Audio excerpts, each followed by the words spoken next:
Des murs entiers d'offres d'emploi, mais aucune à laquelle Hélène ne peut prétendre ou qui n'ait porté de fruits. Elle a été orientée vers un CAE, un plein temps, pour 80 000 francs seulement, la moitié du SMIC.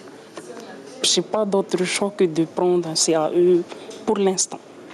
Pire encore, il existe des CAE à mi-temps, donc payés 40 000 francs par mois seulement. Le papa vient de commencer son CAE et ils ont 4 enfants.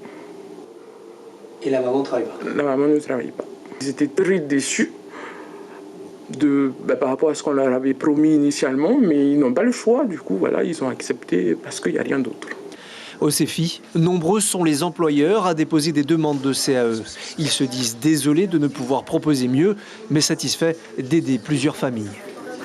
Les jeunes qui n'allaient plus à l'école, c'est surtout pour eux. Et en plus, ils sont devenus parents maintenant, c'est dur pour avoir du travail. Les CAE sont là pour arrondir les fins de mois des familles qui sont en situation très difficile. Je le conçois et je pense que la plupart de mes homologues pensent la même chose. À la base prévue pour l'insertion professionnelle, le CAE est devenu primordial à la survie des plus modestes en période de crise et aujourd'hui encore.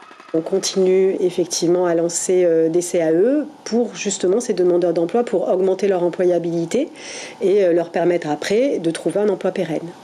Les détenteurs d'un diplôme de l'enseignement supérieur trouvent plus facilement un emploi. C'est le cas pour 80% d'entre eux, contre 46% pour les non-diplômés. L'information en continu sur Polynésie la première, Internet et réseaux sociaux.